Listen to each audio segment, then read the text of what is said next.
만나면 좋은 친구 MBC.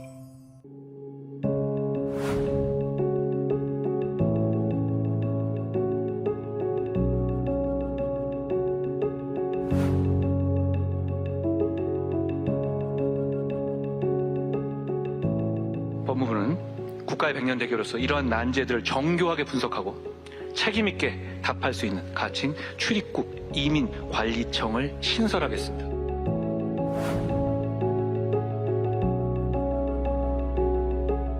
인구 감소 문제가 보면 숫자 보고.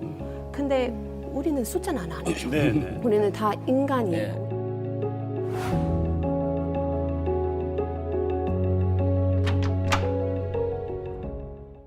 인구위기 대응 방법 중 하나로 우리 정부는 이민 확대를 추진하고 있습니다. 이민청 설립을 적극 추진하던 법무부 장관이 여당 대표로 자리를 옮기면서 논의가 잠시 주춤한 듯도 하지만 이민 정책과 관련한 우리 사회의 고민은 계속되어야 할 것입니다. 외국인을 이웃으로 받아들이는 것, 노동력 확보 차원을 뛰어넘은 매우 복잡하고 예민한 문제이기 때문입니다. 오늘 시사 포커스는 이민 확대와 관련한 얘기로 시작합니다.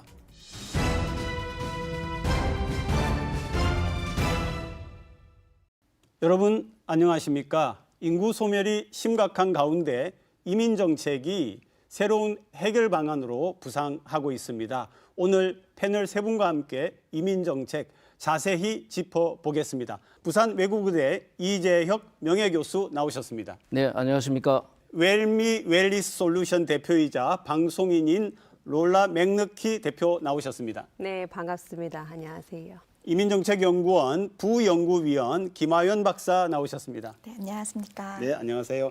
이제 우리나라도 이민을 받아야 된다 이런 얘기가 드디어 나오기 시작하는데요. 이런 얘기가 나오는 배경이 뭐라고 보십니까? 일단 기본적으로 이제 데드크로스 현상이 시작되면서 인구 문제의 심각성을 모두가 공감하기 시작했는데요. 더구나 이제 코로나 기간 동안 인력난을 정말 뼈저리게 겪은 여러 현장의 목소리도 있었고요. 기존에는 이제 내국인들이 조금 회피하던 뭐 조선업이나 제조업, 농업 잠깐 노동력을 충족하는 식으로 외국인을 받았다면 지금은 그거에 더해서 정주할 수 있는 이민자를 받아서 인구로 확보하자라는 목소리가 나오고 있는 것 같습니다. 이 교수님, 이민을 받는 얘기가 나옵니다. 예. 뭐 어떤 마음이 생각이 드십니까? 출산율 저하라든지 인구 감소 이런 문제는 복합적 요인이 작용하여 일어나는 현상이고 그 해법이라는 것도 부동산, 교육비, 뭐 취업, 육아, 남녀 평등 다 얽히고 설켜 있지 않겠습니까만은 그러나 인구 감소라는 이 급한 불을 끄기 위해서는 이민 문제에 눈을 돌려야 하는 게 현실인 것 같습니다.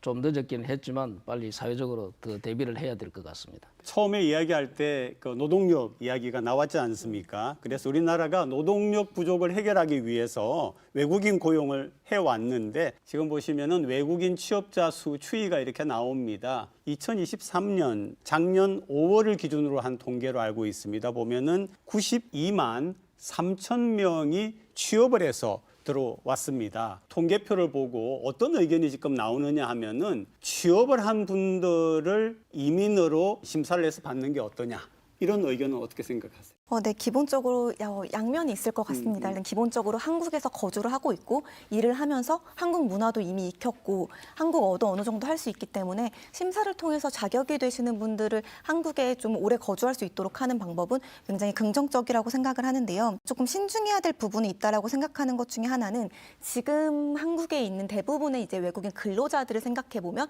조금 비숙련 근로자들이 그렇죠. 많습니다. 그래서 이분들은 기본적으로 단기순환 원칙 하에 입국하신 분들이고 그렇죠. 이제 이분들이 가족을 꾸리고 한국에 오래 살면서 고령화될 것까지 생각을 해본다면은 우리가 현실적으로 사회적으로 미래에 어떤 부담이 생길지도 고려를 해봐야 되거든요. 그래서 이제 좀 정주할 의사도 있고 잘 적응하고 또 자격을 갖춘 사람들을 선별해서 어떻게 정주시킬 것인가 이게 또 하나의 과제가 되지 않을까라고 생각합니다. 네, 그러면 여기에서 그림 하나를 더 본 다음에 우리가 같이 이야기를 한번 나누도록 하죠.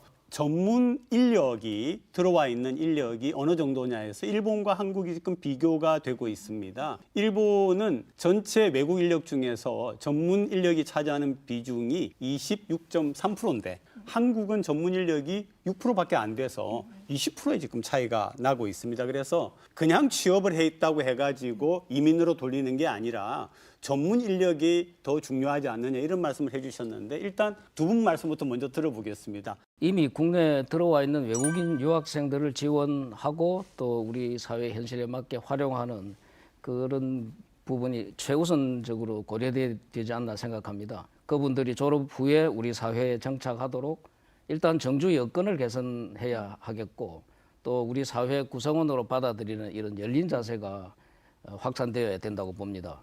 일반 노동자도 사실 중요하지만은 우리 사회의 경쟁력을 높이고 그렇게 하기 위해서는 전문직의 고급 인력이 많이 확보되어야 되겠고 그렇게 된다면 우리 부산의 경우에도 기술 경쟁력 또 소프트 파워 경쟁력이 올라가지 않을까 그렇게 생각합니다. 사실은 제가 그렇게 생각하지는 않습니다.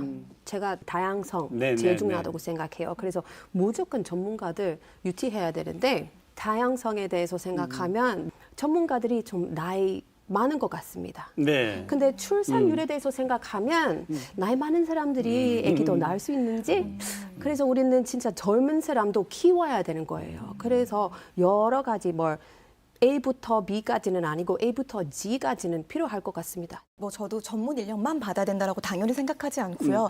다양한 구성의 이민자를 받는 거 그리고 이제 필요한 사실 이민자도 되게 다양합니다. 이제 그 중에서 저희가 전문 인력에 대해서 조금 이야기를 하는 것은 사실 전문 인력은 국가 간의 경쟁이라고도 할 수가 있어요. 일본도 그렇고 대만도 그렇고 미국도 그렇고 전문 인력을 서로 유치하기 위해서 굉장히 더 적극적인 정책을 취하고 있거든요. 그런 입장에서 생각해 보면 우리가 더 좋은 기술을 개발하고 뭐 국가 경쟁력 차원에서 생각해 봤을 때 전문 인력을 많이 확보하지 못하고 있는 것은 저희가 불리하지 않나. 라는 네네. 생각이 듭니다. 우리가 꼭 봐야 되는 유학생 자료가 지금 나와 있습니다. 보면은 한국 체류 외국인이 단순 기능 인력도 있고 결혼 이주 인력도 있고 그다음에 외국인 유학생도 있고 전문 인력도 있고 다양하게 지금 나와 있는데 유학생들 같은 경우에는 다른 부분과 다르게 한국어를 그죠 와가지고 공부를 하기 때문에 이 외국인 유학생들을 고용을 해가지고 원하는 사람을 이민화하는 게 훨씬 더 유리하지 않느냐 효과적이지 않느냐 이렇게 이야기하더라고요. 네, 이 교수님. 이제 그런데 한 가지 다른 얘기를 하나 보태자면은 이제 어떻게 그러면 수급을 잘 원활하게 매칭시킬 것인가 이게 문제인데 이 해당 국가와 우리 사회의 공급과 수요를 연결해주는 실력 있는 민간 기관들, 공공법인이나 학회나 이런 것들을 잘 활용해서 수급 네트워크를 잘 갖추면 어느 정도 안정성과 효율성이 확보되지 않을까 그렇게 생각합니다. 그러면 우리가 유학생 숫자가 어느 정도 되는지 한번 또 자료를 보고 2021년 것까지가 나와 있는데 15만 명의 유학생이 현재 한국에서 공부를 하고 있습니다. 유학생을 고용하고 이민자로 수용하는 문제. 네, 우리 김 박사님. 저는 일단 기본적으로 유학생은 한국에 조금 우호적인 집단이라고 생각을 해요. 한국이 좋으니까 한국에 있는 대학을 선택했겠고 또 이제 대학에서 공부하는 과정에서 친구들도 사귀고 한국어도 배우면서 이제 통합에 드는 비용을 굉장히 아낄 수 있는 집단이지 않을까라는 생각을 기본적으로 합니다. 한 가지 저희가 고민해 보아야 될 것은 유학생들도 한국인 대학생들과 똑같이 좋은 직장에 가고 싶은 거예요. 조금 더 양질의 일자리를 제공해주지 않는다면 유학생들도 사실 여기에 정주할 목적이 많이 떨어지겠죠. 그 부분을 좀 생각해봐야 될 것 같습니다. 그리고 이제 우리나라에 체류하는 외국인 수에 대한 자료가 있는데 그 중에서 국내 체류 외국인 중에서 영주권자가 7.8%밖에 되지를 않습니다. 김 박사님, 영주권자가 저렇게 적은 이유가 뭐예요? 일단 기본적으로 이렇게 GNI라고 하는 국민 총소득의 2배를 갖고 있어야 되는데 한 8천만 원 정도 됩니다. 연간 소득이 8천만 원 가량이 있어야 되는데 사실 쉽지 않죠. 근데 굉장히 이제 뭐 어려운데요. 결혼 이민자나 아니면 동포 같은 경우에는 그 딱 2배가 아니라 딱 그대로 4천만 원 정도 수준이면 됩니다. 기본적으로 일단 뭐 인하인 우리가 생각하는 단순 기능 인력으로 들어오게 되면 영주 자격을 취득할 수 있는 기회가 거의 없습니다. 그래서 비자마다 영주 자격을 취득 자체가 거의 막혀 있는 비자도 있고 또 이제 사실 동포나 결혼 이민자가 아니라면 취득할 수 있는 방법이 많이 제한되어 있습니다. 그래서 실제 지금 21년 기준을 보면 영주 자격자 중에 56%가 동포입니다. 네, 그리고 취업 이제 경제 이민으로 온 이민자는 4% 정도밖에 안 돼서 거의 이제 동포가 대부분이다라고 좀 생각을 하실 수가 있습니다. 제가 그 어떤 조사를 보니까 법무부에서 2020년에 실시한 이주민에 대한 국민 태도 조사 이런 게 있더라고요. 거기 보니까 그래도 조금 인식이 바뀐 부분은 기화자 또 결혼 이민자에 대해서는 시선이 약간 좀 좋아졌다 할 수 있는데 이 비전문직 외국인 노동자에 대해서는 아직도 시선이 굉장히 따갑습니다. 연령대별로도 좀 차이가 있는데요. 이건 제가 21년도 여성가족부에서 조사한 국민 다문화 수용성 조사 이걸 봤는데 거기 보니까 우리 국민의 연령대가 낮을수록 외래무화 수용성이 좋고 연령대가 높을수록 떨어진다 이렇게 돼 있거든요. 그렇다면 과제는 비전문직 외국인 노동자를 우리 사회의 일원으로 받아들이는 이 사회 수용성의 문제 이걸 해결하고 또 하나는 그래서 나이가 좀 드신 분들이 좀 더 개방적이고 관용적인 것으로 갈 수 있도록 어떤 사회 교육 시스템 이게 다 교육하고도 연결되니까 글로벌 교육도 다양하게 실시하고 이렇게 되면서 전반적인 어떤 기반이 좋아져야 이 문제가 해결될 것 같습니다. 일단 두 부분에서 접근이 가능할 것 같아요. 네네. 말씀하신 것처럼 인식 개선 정말 너무 중요한 파트이고요. 좀 제도적인 측면에서 얘기해 본다면은 일단 우리나라는 기본적으로 영주 자격을 따야지 이제 귀화를 할 수가 있거든요. 그러면 이제 젊은이들이 와가지고 한국에서 열심히 귀화도 하고 살아보고 싶다라고 하려면 영주권을 따야 되는데 젊은이들이 그 높은 소득을 충당하기가 너무 힘든 겁니다. 그렇기 때문에 조금 이제 자격 면에서도 조금 여러 가지 경로를 더 해줘야 되지 않을까라는 생각도 듭니다.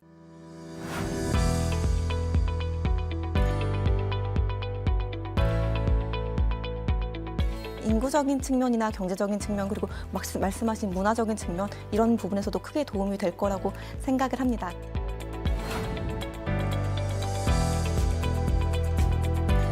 부산시가 과연 이민청 유치를 희망하고 있나? 이거 사실 저는 의심이 좀 듭니다.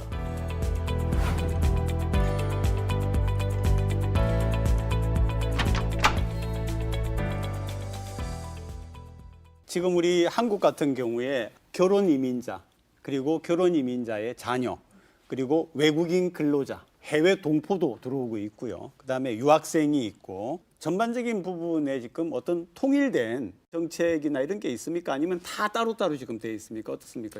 지금 대상별로 부처가 다릅니다.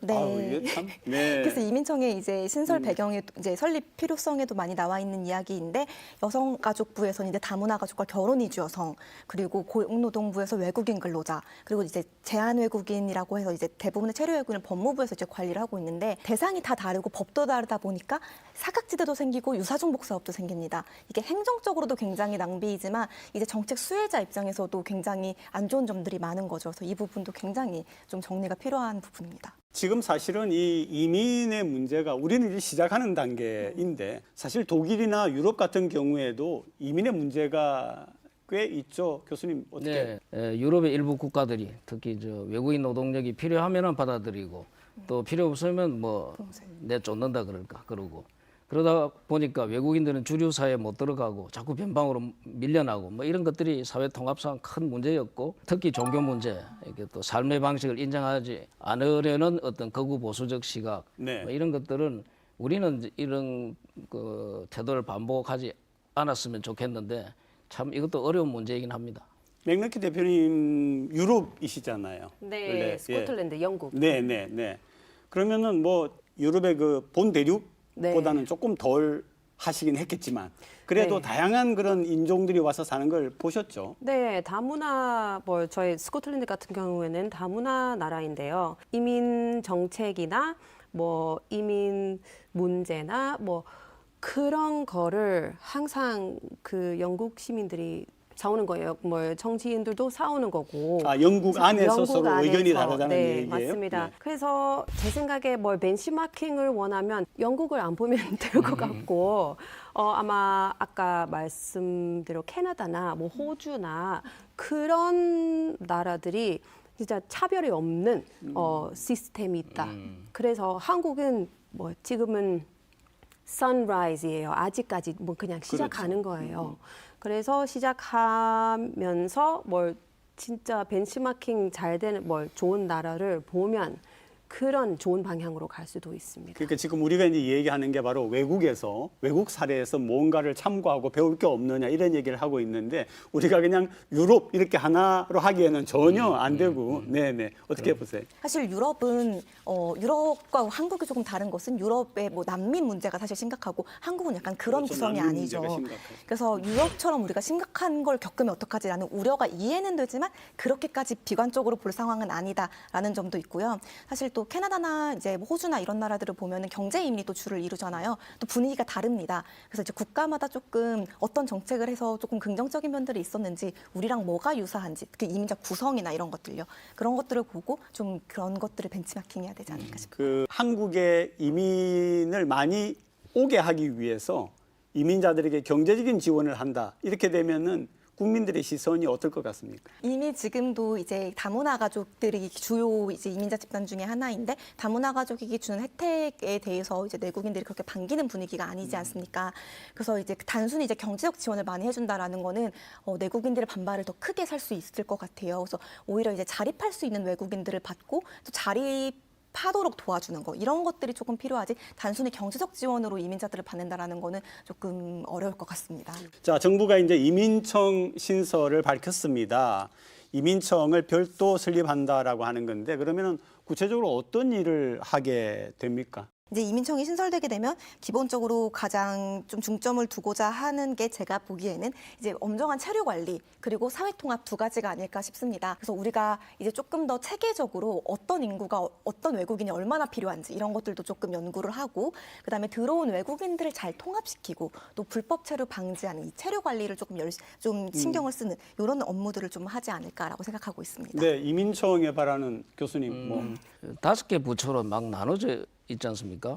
법무부에서는 국경관리, 비자, 체류관리 이런 쪽이고, 고용노동부에서는 또 외국인 노동정책 담당하고 있고, 교육부에서는 유학생 관리하고, 여성가족부에서는 다문화 가족 지원, 사회통합 이런 부분하고, 행안부는 또 외국인 생활 지원하고, 뭐 이렇게 돼 있으니까 이 조각조각 나눠져 있는 이 행정 업무부터 통합하면, 또 다른 나라의 사례를 잘 연구하고 또 우리 현실을 잘 반영하고 그런 노력들을 사회 각계각층이 같이 하면 그래도 해답이 있지 않을까.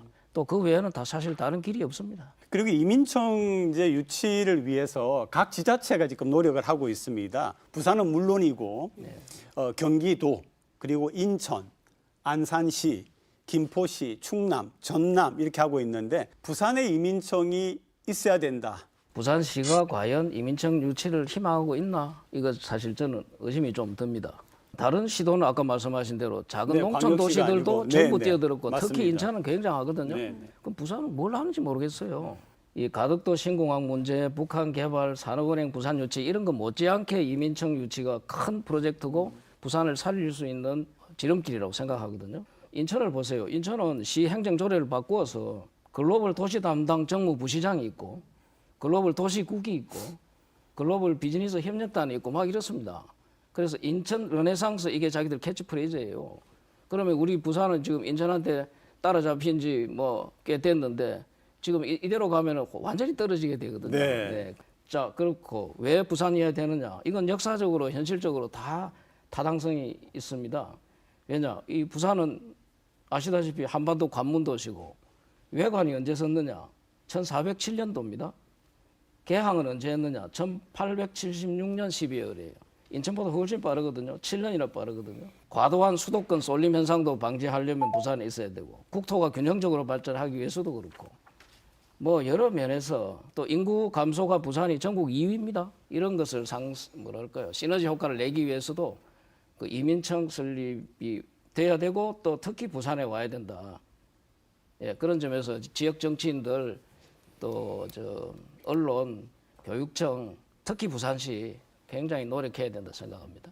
지금 최근에 여러 지자체에서 얘기를 하고 있잖아요. 근데 다른 지자체가 갖지 않은 좀 강점이라고 해보면, 일단 기본적으로 김해국제공항과 부산항이 굉장히 인접하게 지리적인 강점이 있을 것 같고, 그리고 기본적으로 경기도나 인천과 달리 이제 균형 발전 측면에서 공공조직 유치하기에는 비수도권이라는 점 등을 조금 강점으로 얘기를 할 수 있을 것 같은데, 사실 조금 거리가 떨어진 외부인의, 타 시도에서 살고 있는 외부인의 입장으로 봤을 때도 부산시에서 그렇게 정책이나 행정적 기반이 많이 있지는 않습니다. 네. 그러니까 굉장히 많은 지자체에서 지금 막 전담 조직을 만들고 엄청 적극적으로 하고 있는 거에 비해 부산이 그런 부분에서 조금 약간 약간 미흡한 부분이 있고 사실 이제 외국인의 규모도 이제 규모를 얘기하는 지자체들도 많이 있는데 경기도나 서울에 사실 더 많이 있어요. 근데 이거는 장점이 될 수도 있고 단점이 될 수도 있는데 외국인도 수도권에 쏠려 있으니 이제 전국으로 좀 균형 발전되게 좀 지방에 유치를 해서 외국인들도 좀 이동시키자라고 이야기할 수도 있지만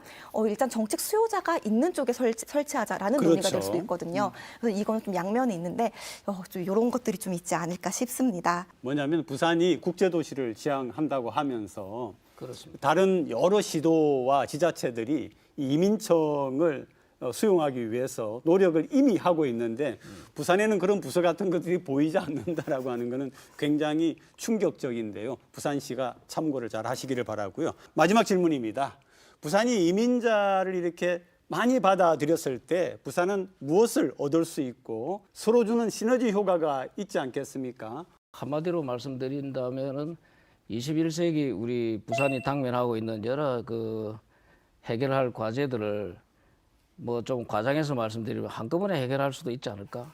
한꺼번에까지는 아니라도 큰 부분을 해결할 수 있지 않을까? 네. 경제, 산업, 노동, 다중문화 여러 측면을 해결할 수 있을 거라고 생각합니다. 뭐 제일 중요한 거는 서로 우리는 모든 사람들이 부산 시민들도 이민자들도 혜택을 받아야 되는데 부산은 진짜 뭐 먹고 살기 엄청 좋은 도시입니다. 아이 키우는 시설도 많고 뭐 진짜 조언을 필요하면 다문화 조언을 받을 수도 있고 그리고 저처럼 그 여러 나라에서 오신 외국인 분들이 한국인 어떤 나라인지 배울 수도 있습니다. 네. 역시 우리는 미디어로 뭐 K-드라마, K-팝 뭐 그런 K-웨이브로 알게 될 수 어느 정도만 알게 될 수 있긴 한데 특히 이민자들에게 엄청 좋은 인생을 얻을 수 있습니다. 네, 서포트 있으면 우리가 김 박사님 시작할 때 네. 사실은 대한민국의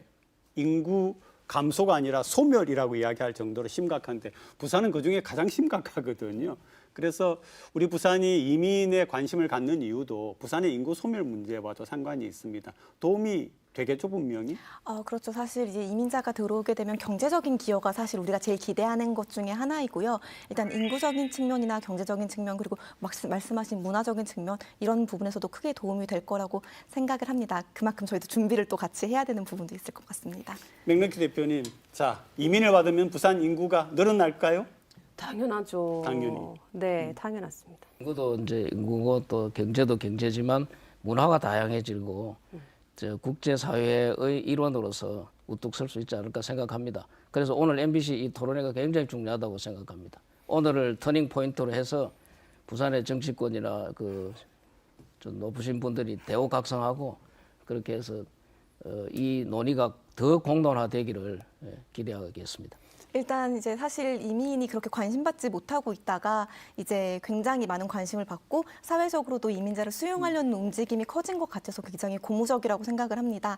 지금 이제 저희가 많이 우려했던 수용성 문제도 이렇게 논의가 많이 이루어지고 또 저희가 이제 이민자를 받아들일 마음의 준비를 더 넓힐수록 더 좋아지지 않을까라고 생각을 하고요. 굉장히 미래가 밝다고 전망하고 싶습니다. 네, 오늘 세 분 모두 귀한 말씀 정말 고맙습니다. 우리 같이 부산의 발전 또 이민청의 우리가 수용 이런 것도 한번 기원을 해보도록 하겠습니다. 고맙습니다. 감사합니다. 네, 고맙습니다.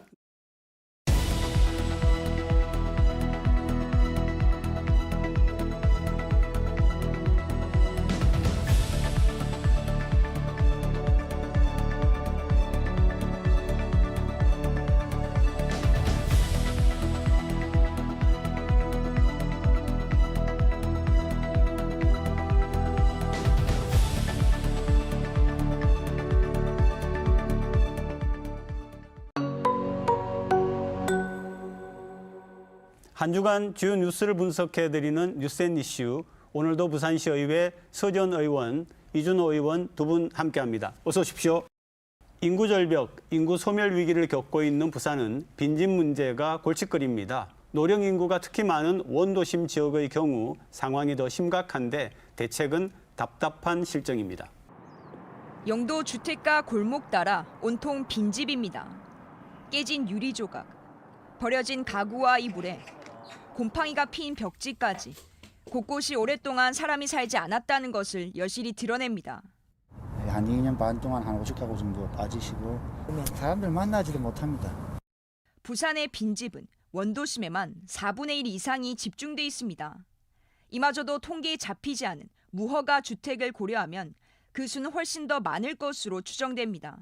철거도 쉽지 않습니다. 집주인 동의를 얻는데 수개월이 걸리고 전담 인력도 부족하기 때문입니다.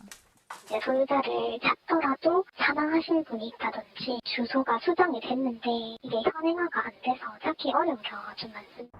집주인의 자발적인 철거를 유도하기 위해 부산시와 정부가 비용 지원과 세제 혜택을 내놨지만 효과를 기대하긴 어렵습니다.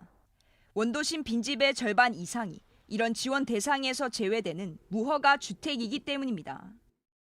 인구 위기 속에 빈집은 계속 늘어가지만 손에 잡히는 대책은 전무한 것이 현실입니다.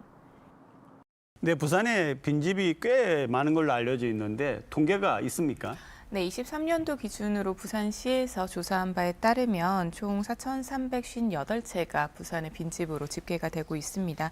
다만 이 수치는 여러 가지 통계 상황에서 좀 변동이 되어 있는 부분인데요. 지자체 자체에서 서구나 영도구에서 자체 조사를 하는 경우에서는 무허가 건축물을 포함해서 서구는 1,218채, 하지만 부산시가 조사했을 때는 375채 정도가 나오는 등 이렇게 좀 차가 큰 편차가 있습니다. 이렇다 보니 통계적으로 아주 명확하게 정확하다라고는 말씀드릴 수가 없겠지만 이 수를 책정을 함으로써 이제 부산시 같은 경우에서는 햇살둥지라는 리모델링 사업이나 빈집 철거 사업을 1년에 약 20억 정도 투여하면서 계속해서 진행하고 있습니다. 이 때문에 2020년 기준으로는 5,069개 정도의 빈집이 나왔었는데 그보다는 자꾸 줄어가고 있다라는 상황으로 좀 보시면 좋을 것 같습니다. 네, 그 빈집 실태 조사 같은 경우에는 5년 주기로 하도록 규정화되어 있거든요. 그래서 이 5년마다 빈집에 대한 실태를 조사하는 것이 좀 현실을 반영하지 못하는 주기다. 그래서 우리가 정확한 통계 수치를 볼 수 없다라는 말씀을 먼저 드리고 싶고, 또 무허가 건축물 같은 경우에는 이 통계에 포함되지가 않습니다. 그리고 또 잠깐 전입되었다가 다시 전입이 빠지는 경우, 그런 경우들도 빈집으로 보지를 않습니다. 그렇기 때문에 우리가 대책을 세우기에는 조금 정확한 수치로 확인하고 있지는 못하다. 그래서 조금 더 우리가 객관화된 통계 자료를 받을 수 있는 이런 조사가 필요할 것으로 저는 봅니다. 빈집 증가 원인 그러면 흔히 인구 소멸을 들고 있고요. 또 빈집 때문에 여러 가지 문제가 생기는 걸로 아는데 그런 부분 한번 정리해 보죠. 네, 우선은 빈집이 생기는 첫 번째 이유가 신규 주택의 공급이죠. 신규 주택이 양지바른 교통이 아주 좋은 그런 곳에 자꾸 생겨나면서 아주 오래되고 낙후된 이런 집단 주거촌들이 외면받게 된 것이 첫 번째 이유고요. 그리고 두 번째 같은 경우는 인구 소멸입니다. 우리 대한민국 인구는 아직까지 5천만을 유지하고 있지만 부산의 인구는 400만에서 지금 300만 초반까지도 이렇게 떨어진 상태거든요. 그래서 거주해야 될 인구 자체가 많이 줄어들었다라고 봅니다. 이 빈집이 많이 늘어나게 되면 여러 가지 우려사항들이 생기는데요. 첫 번째로는 범죄 우려 지역으로 전락할 수 있다는 겁니다. 사람이 살지 않기 때문에 아무래도 경찰 이 인력도 많이 떨어지게 되고 또 CCTV라든지 각종 시설들이 많이 저해되기 때문에 범죄 우려 지역으로 될 수 있다는 점. 그리고 두 번째는 도시 미관이 아주 저해됩니다. 녹슬고 이런 허물어져 있는 집들이 자꾸 노출된다라는 것은 우리 도시 브랜드에 아주 이미지에 저하가 있다라는 것이고요. 또 마지막으로는 유휴부지의 방치입니다.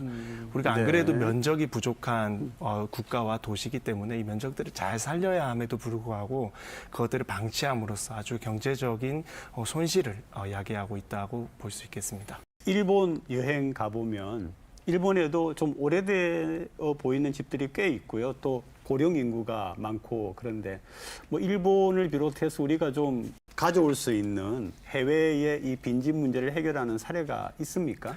이제 일본과 영국, 일본과 영국, 그리고 캐나다, 호주 이런 데서 빈집세라는 이런 정책을 활용하고 있어요. 집을 오래 비워두면 세금을 부과해서 징수하는 거죠. 특히 영국 같은 경우는 300%까지 지방세를 과중 부과합니다. 그러니까 집을 비워두면 집주인이 너무 많은 부담을 느끼게 되기 때문에 철거를 하든지 리모델링 후 매도를 하도록 이 정부에서 유도를 하는 거죠. 우리나라 같은 경우도 최근에 농어촌 정비법이 국회에서 개정이 됐습니다. 그래서 빈집을 오래 방치하면 500만 원까지 이 과징금을 부과할 수 있는 이런 입법적인 조치가 있었습니다. 하지만 법의 개정의 헤드라인 자체가 농어촌 정비법이거든요. 그래서 아직까지 이게 도시에 적용되기에는 조금 무리가 있다. 그래서 우리가 도시권에도 조금 더 강하게 입법적으로 보강될 수 있도록 추가적인 입법이 필요하다라고 생각합니다. 그러니까 빈집이라도 사유재산이기 때문에 함부로 손을 댈 수가 없는 건데 빈집세 이런 정책이 적절한가요? 어떻습니까? 이렇게 세세 개편을 통해서 규제로 가야 된다라는 지점은 지금 현실적으로는 좀 어려워 보입니다. 그렇지 않아도 과세 부담이 늘어나고 물가에 대한 부담이 많은 상황에서 이 빈집이라는 특성까지 고려를 한다면 이 과세는 굉장히 부담스러울 것으로 보입니다. 일본의 사례를 말씀 주셨는데 일본 같은 경우는 과세뿐만 아니라 최근에는 소비자들 사이에서 그 집 주인이 영원 주택을 만들어서 판매를 하기도 합니다. 아예 주택에 대한 매각 대금이 없는 것입니다. 영원 주택. 네, 이렇게 과세가 되다 보면 가지고 있는 것 자체가 부담이 되기 때문에 오히려 집주인의 입장에서는 다른 주인이 빨리 들어오는 것이 오히려 이득이다 보니 영원 주택이라는 문화가 새로 생기게 되었고요. 이를 통해서 이제 외국인들이 들어오면서 리모델링을 하면서 거주를 하게 된다거나 이제 청년들에게 그러한 기회가 돌아간다거나 하는 그러한 활용도도 있는 상황입니다. 한 가지만 더 제가 질문을 하고 싶은데요. 왜 우리 프로그램에서도 한번 다뤘는데 부산의 그 원도심 재생 프로젝트 아마 정부에서 예산을 들여갖고 하는 건데 그 안에 당연히 이런 부분이 포함되지 않나요? 네, 이제 포함이 안 되어 있습니다. 사실은 원도심 재생 프로젝트의 가장 핵심적인 파트가 인구거든요. 인구 방어기 때문에 사실은 빈집을 해결하는 것은 뭐 이렇게 주요 골자에는 담겨 있지 않습니다. 사실은 원도심 같은 경우에는 주기적으로 우리가 행정 통합 문제가 논의되고 있거든요. 이제 서구, 중구, 영도구, 중구까지 합치더라도 해운대구 인구 하나와 이렇게 맞먹는 규모이기 때문에 우리가 행정 통합도 좀 논의해 보면 그 와중에 넘쳐나는 이런 빈집들까지도 한번 해결 방안을 담아볼 필요성이 있다고 전망합니다. 좀 바로 잡아드려야 될 지점이 있는데 국토부에서 진행하고 있는 셋들 사업 같은 경우는 도시재생 사업의 일환이고 우리 부산 진구에 있는 안창마을이나 이런 부분들의 무허가 건축물까지 포함해서 전체적으로 철거와 리모델링을 다 함께하는 사업을 하고 있습니다.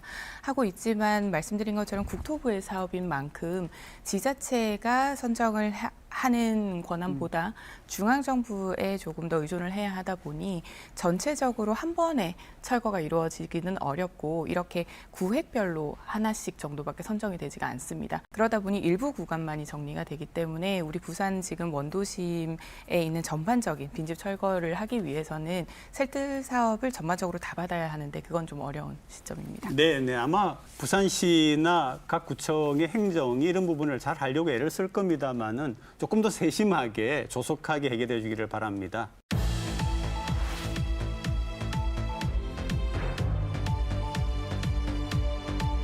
부산이 물류와 금융, 디지털과 첨단 산업의 거점 도시로 명실상부하게 발전할 수 있도록 지금부터 제도와 인프라를 구축해 나가야 합니다.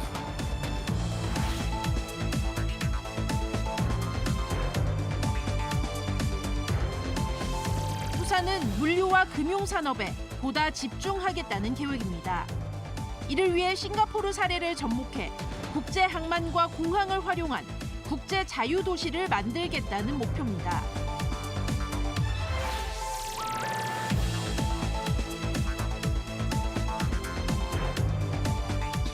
부산에 특별한 지원이나 규제를 해소해 주는 정책이 필요하고 경제, 산업, 교육, 관광 거점이 될 수 있는 그런 주요한 정책들을 법안에 담아서 조속히 실현될 수 있도록.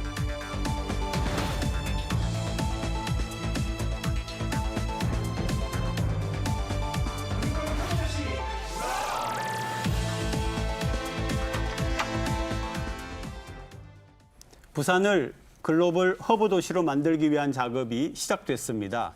대통령은 특별법 제정을 약속했고 부산시도 전담 부서를 만들었습니다. 정부와 부산시는 싱가포르 사례를 들면서 규제 혁신 특례 지원이 이루어지는 도시를 만들겠다고 하는데 이 얘기 해보겠습니다. 행안부 차관이 부산을 방문을 했고요. 그리고 빠르면 이번 주에 법안을 발의하겠다 이런 얘기를 했는데 내용이 어떻습니까? 글로벌 허브 도시. 말 그대로 글로벌 허브. 그러니까 우리가 전 세계를 이을 수 있는 그런 도시가 되겠다라는 네. 겁니다.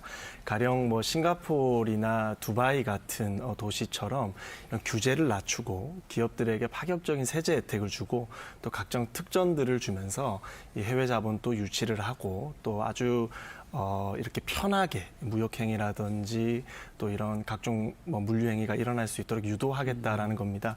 국내에서는 사실은 부산이 처음이 아닙니다. 이미 제주도에서 1999년도에 시작돼서 2022년도에 완료가 된 사업이죠. 국제자유도시를 통해서 제주도는 부동산과 관광에 있어서 아주 아시아에서 최고 가는 도시로 성장을 했습니다. 그 모델로 우리가 부산이 또 아시아에서 국제적으로 최대 가는 이런 허브 도시가 되겠다라는 그런 포부입니다. 부산의 입장에서는 굉장히 고무적이라 기대가 되는 부분입니다만 짚고 넘어가지 않을 수 없는 부분들이 몇 가지 있는 것도 사실입니다. 네. 뭐 혁신을 위해서는 사실은 기초부터 잘 다져야 합니다. 혁신 이렇게 하시는데 도대체 지역 정부와 중앙 정부에서 이 철학에 대한 것, 비전에 대한 것이 혁신에 얼만큼 녹아들어 있는지도 중요합니다. 지금 계속해서 나열되고 있는 이런 사안들은 기존에 준비해 오고 있던 사업들이 많습니다. 가덕 신공항이나 북항 재개발이라든지 이런 부분들은 기존 사업 정책을 묶은 것에 불과한데 이것을 뛰어넘는 것을 어떻게 하겠다라는 것에 대한 구체적인 방향성이 조금 중요합니다. 특히 시행을 하기 위해서는 이러한 다양한 신산업과 신기술을 들고 온다라고 하는데 이에 대한 전문가와 해당 기업 그리고 어떻게 기존의 부산 사업과 연계할 것인지에 대한 효과까지도 고민을 해야 합니다. 하지만 그런 부분이 없었다는 것이 좀 아쉽고요. 계속 싱가포르나 두바이나 이러한 도시의 사례가 나옵니다. 단순히 해외의 한 성공 사례 정도로 보이는 이런 도시들만을 계속 벤치마킹을 하면서 그런 도시처럼 되겠다라고 방향을 설정을 하다 보면 민간의 완성된 기술이나 뭐 그러한 형태에만 기생을 하게 될 것입니다. 듬성듬성 그렇게 생겨버리는 자생력 없이 빈 껍데기만 갖출까 봐 우려된다는 점도 말씀드립니다. 제가 이렇게 들어보니까 이런 부분이 있더라고요. 부산 전역을 규제 프리존으로 하겠다. 이건 조금 새로 들어본 것 같아요. 근데 이게 뭐 어떤 효과가 있을 걸로 봅니까? 네. 특별법이나 이렇게 뭔가 특구 지정을 하는 것은 맞는 키가 될 수는 없습니다. 우리 부산은 이미 블록체인 특구로 지정이 되어 있습니다. 블록체인 특구. 네, 2019년에 지정이 되었습니다. 하지만 23년도에 2년 만에 21년 이후 처음으로 이제 신규 사업을 따는 등 굉장히 지지부진했었는데요.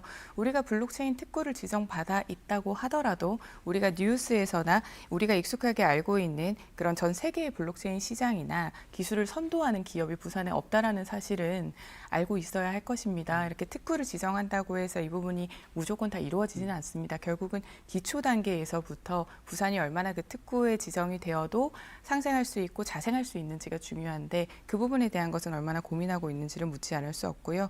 특별법 또한 우리가 가덕도 신공항에 대한 부분도 특별법으로 만들어지기는 했습니다만 최근에 개정이 되었고 이전에 만들었었을 때에도 활주로 이본이나 그다음에 화물 터미널에 대한 부분은 여전히 국토부에서는 굉장히 제한적으로 보고 있습니다. 네. 특별법, 특구지구 모두 맞는 키가 될 수는 없습니다. 아까 제가 말씀드린 것처럼 부산 전역을 규제를 없애는 이게 구체적으로 어떤 얘기일까요? 네, 일단 제가 서지원 의원님 지적들에 대해서 먼저 말씀드리면 그 비판을 굉장히 많이 해주셨어요. 뭐 여러 가지 정책적으로 부실하다, 아직 준비가 덜 됐다라는 비판을 해주셨는데 아직 법안이 공개가 안 됐습니다.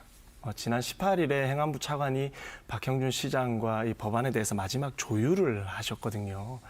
아직 법안이 완성되지도 않았는데 그것을 잘못됐다라고 비판하시는 것은 저는 좀 시기상 받아들이기가 좀 어렵다. 법안이 심사가 끝나고 통과된 이후에 어떤 내용인지를 보고 비판해 주시면 받아들이는 입장에서도 조금 더 합리적일 것이다라고 말씀드리고 싶습니다.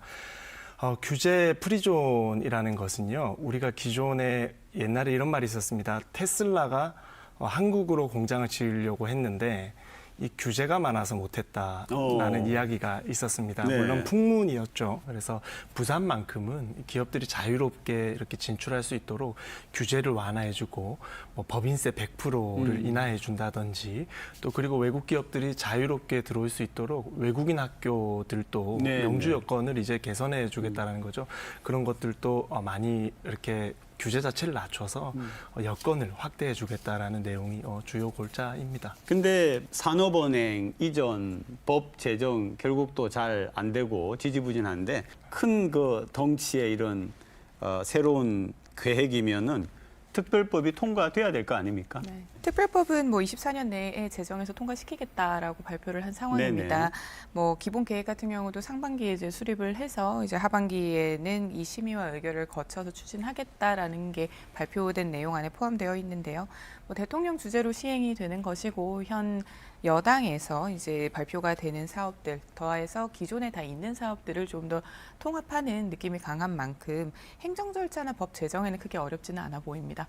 다만 이 사업이 앞으로 지역균형 발전 차원에서 이루어졌을 때 국가 재정이 얼마나 지속적으로 투입 가능한지 그리고 우리 부산에 얼마나 많은 권한을 이양을 해줄 것인지가 좀 논의가 되어야 하고 특히 결국은 국가의 예산은 한정되어 있기 때문에 이 특별법을 통해서 부산에 들어가는 예산이 많아질수록 타 지자체에 들어갈 예산이 삭감될 수가 있습니다. 그래서 타 지자체에서 가지고 있는 우려를 얼마나 해소시킬 수 있는지도 좀 중요한 요인으로 보입니다. 예산 배분에 문제가 있을 수 있다. 지적인데. 네, 이제 제주도의 상황을 보면 한 10여 년 정도 이렇게 지속 사업을 가져가면서 국제 자유 도시를 결국에는 구성해냈거든요. 우리 부산 또 글로벌 허브 도시로서 이렇게 성급하게 1, 2년 사이에 되는 것이 아니고 아주 오랜 시간 동안 장기적인 플랜으로 하나씩 시행해 갈 것입니다. 그래서 예산 같은 경우는 뭐 정부 주도 사업이기 때문에 민주당 분들이 산업은행은 물론 반대하고 계시지만 이 법안만큼은 좀 도와주시고 또 예산 또 도와주시면 충분히 해소될 수 있을 것 같다고 생각합니다.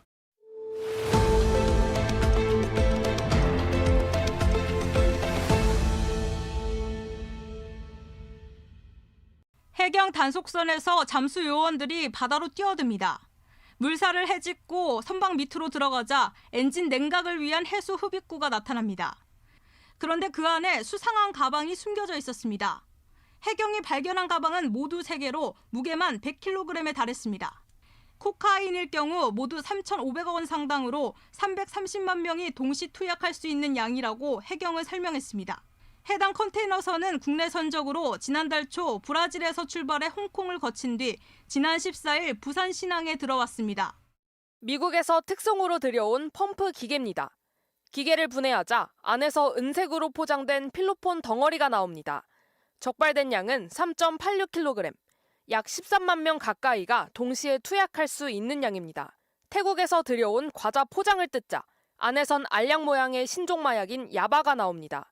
지난해 관세청에 적발된 마약 밀수는 704건, 무게로는 769kg에 달합니다.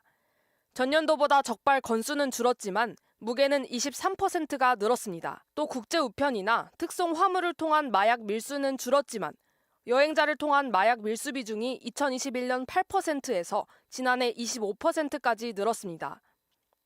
해외 입국 여행자를 통한 마약 밀수가 전년 대비 58%나 급증한 것으로 보아 여행자 밀수가 큰 비중을 차지했던 코로나 이전의 행태로 회귀하고 있는 모습을 알 수 있습니다. 네, 이번엔 그 마약 이슈입니다. 신종 마약이 국내에 밀반입되고 코로나 이후에 여행객들이 늘어나면서 국내로 들어오는 지금 마약이 굉장히 많아지고 있잖아요. 왜 갑자기 이렇게 됐을까?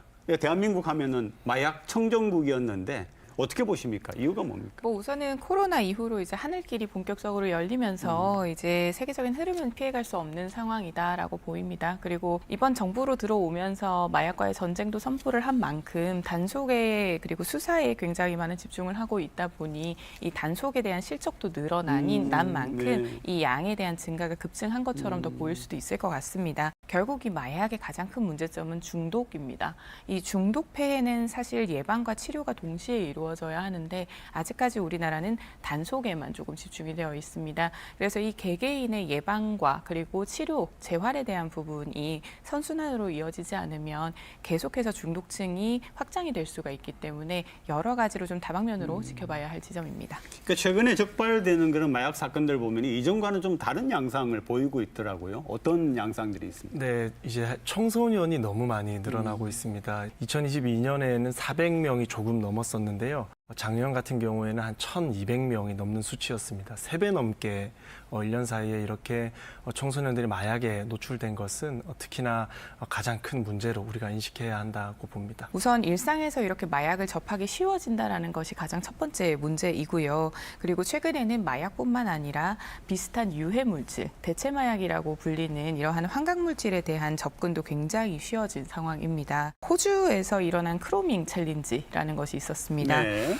탄화수소 연기 흡입을 통해서 이렇게 청소년이 사망을 한 사건이 있었는데요. 이와 같이 기존에 설정되어 있던 마약류의 가이드라인을 뛰어넘는 유해 물질이 계속해서 나오고 있는 상황이라 행정이 이 속도를 따라가고 있지 못하는 상황이다라고 말씀드립니다. 그러면 청소년들을 위한 어떤 마약 근절이라든지 예방 이런 프로그램이 있어야 되는데 그게 지금 제대로 있습니까? 부산시의 마약류 관련 지원 사업은 중독차 치료 보호비 지원, 그리고 마약류 예방 홍보나 재활 교육 딱 2개의 사업만 존재합니다. 1년 예산은 24년 기준으로 1억 7천만 원밖에 없었습니다. 치료를 할 수 있는 센터도 없고 치료에 대한 전문성도 없다 보니 6명 정도밖에 치료를 못하는 상황입니다. 결과적으로는 크게 의미가 없는 예산이다라고 네네. 보여지는 것이고요. 또 마약류 관련 지원은 있지만 환각물질에 대한 지원은 없습니다. 그리고 10대 지금 청소년의 문제가 있다고 말씀을 드렸는데 교육청의 경우에서는 현행상 개인정보보호법에 따라서 청소년의 흡입 현황을 파악할 수도 없고 학교나 교육청으로 현장에서 발견이 된다고 해도 통보할 수가 없습니다. 그러다 보니 전반적으로 관리 자체가 되지 않는 행정이다. 그래서 조례 개정뿐만 아니라 국회에서도 빠르게 상위법 개정들은 함께 이루어져야 할 시점입니다. 신종 마약도 굉장히 늘어나고 있고 들어오는 경로도 굉장히 다양한데 뭔가 좀 다방면에 여러 구석구석까지 챙기는 그런 대책이 필요해 보이는데 어떤 부분들이 굉장히 필요할까요? 결국에는 유통책들을 막아야 됩니다. 그냥 근본이 해결되면은 사실은 행위도 일어나지 않는 것이거든요. 그래서 우리가 기존에는 우리나라 스스로 마약 청정국이라 생각하고 정부에서도 계속 방치해 왔었습니다. 아주 오래 정부부터서요. 그래서 그런 인식을 이제 바꿔야 되는 것이고 또 입법부에서도 작년 같은 경우에 마약 수사 특활비가 2.75억 아주 적은 비용이 배정됐음에도 불구하고 국회에서 삭감하려는 시도가 있었거든요. 그래서 행정과 입법에서 더 이상 우리나라는 마약을 자시하면 안 되는 국가다라는 인식을 가지고 유통책들을 철저하게 수사하고 또 엄벌해야지만 저는 마약으로부터 우리가 좀 안전할 수 있을 것이다라고 생각합니다. 지금 부산의 그 마약 어떤 그 들어오는 상황이나 이런 상황은 부산시나 우리 시의회가 체크를 좀 하고 있습니까? 아무래도 우리 부산 같은 경우는 항도 있고 항만도 있고 공항도 있기 때문에 유통이 될 수 있는 경로는 굉장히 많습니다. 그리고 예전부터 마약 사범에 대한 단속이나 수사도 굉장히 적극적으로 하고 있는 지역이기는 합니다. 다만 말씀드린 것처럼 수사나 단속에만 좀 집중이 되어 있었지 이것을 어떻게 포괄적으로 행정이 우리 시민들의 안전을 위해서 접근을 할 것인가에 대한 개념은 부족했습니다. 그러다 보니 이제는 실태 조사부터 좀 면밀하게 시행을 해야 하는데 유통을 막기 위해서라도 이 지금 화학물질 관리법에 규정된 유해 화학물질이라든지 그리고 향전신성 의약품 자체가 굉장히 다양해지고 있기 때문에 이 모든 것을 포괄할 수 없어 좀 차등적으로 이제 실태 조사를 할 필요가 있다라는 말씀도 드리고요. 마약 퇴치 운동 본부가 있습니다. 이 마약 퇴치 운동 본부에 조금 더 권한과 예산을 좀 더 투여하면서 전문가들을 더 양성하고 프로그램을 만드는 데 집중을 해야 할 것으로 보입니다. 네, 아까 부산시와 부산시 의회의 대책을 말씀해 주셨는데 사실은 수사와 단속 같은 경우에는 경찰의 영역입니다. 이 행정에서는 프로그램 개발 그리고 실태 조사 그리고 의료용 마약에 국한돼서만 어느 정도 스크린을 할 수가 있거든요. 그래서 행정에서도 이 경찰과 협업해서 마약을 단속할 수 있는 이런 권한을 좀 정부와 국회에서 조금 더 파격적으로 내어주면 우리 부산이 조금 더 안전할 수 있는 길이 생기지 않을까 생각합니다. 네, 오늘 두 분 고맙습니다. 네.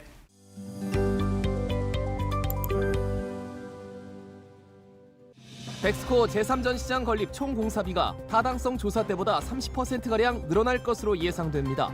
지난 2021년 행안부의 타당성 조사 당시 1,900억 원대였던 건설비가 원자재 값과 인건비 상승으로 500억 원가량 증가한 겁니다. 전시장 건립이 정부 지원 사업에서 지방 이양 사업으로 바뀌면서 예산은 전부 시비로 충당해야 합니다. 부산지법 형사 5부는 중증 여성장애인을 강제추행한 혐의로 기소된 50대 장애인 인권운동가에게 징역 3년을 선고했습니다. 재판부는 또 40시간의 성폭력 치료 프로그램 이수, 7년간 아동청소년 관련 기관 취업 제한을 명령했습니다. 탈핵운동가로도 활동해온 이 남성은 지난 2019년 4월부터 한 달여 동안 뇌병변 1급 여성장애인을 15차례에 걸쳐 강제추행한 혐의로 재판에 넘겨졌습니다. 지난해 부산과 울산, 경남 지역의 고용보험 부정수급 적발 건수는 5천여 건, 피해액은 111억 원에 달한다고 부산지방 고용노동청이 밝혔습니다. 이 같은 수치는 전국 적발 건수의 20% 수준입니다. 부산지방기상청은 지난해 부산의 평균 기온이 영상 16도로 예년보다 1도 높았다고 밝혔습니다. 이 같은 기온은 기상 관측이 시작된 1905년 이후 최고 수준이기도 합니다. 부산 지역 전세 사기 시민사회 대책위는 지난 17일 기자회견을 갖고 지난해 4월 문을 연 부산 전세 사기 피해 지원센터가 제 역할을 다하지 못하고 있다고 주장했습니다. 대책위는 다음 달 말까지 정부와 지자체를 상대로 전세 사기 특별법 개정과 지원 대책 마련을 촉구하는 릴레이 1인 시위를 이어갈 계획입니다. 전국 시민단체가 최근 총선 후보자들과 각 정당의 지방분권 정책을 주요 공약으로 채택할 것을 촉구했습니다. 2차 공공기관 이전 조속 시행 등 8가지 주요 의제를 최우선 공약으로 채택하라는 것입니다. 선거 때마다 이런 요구가 되풀이되는 건 지방자치 부활 30년이 지났지만 서울과 수도권으로의 집중은 더 심해졌기 때문일 겁니다. 표를 의식한 후보자들과 정당이 이번에는 어떤 대답을 내놓을지 모르겠지만 지역 요구가 대답 없는 메아리에 머무르는 한 지역의 위기는 국가의 위기에 직결될 것입니다. 시사 포커스인 다음 주 일요일 아침에 또 뵙겠습니다. 고맙습니다. No, I'm not colorblind. I know the world is black and white.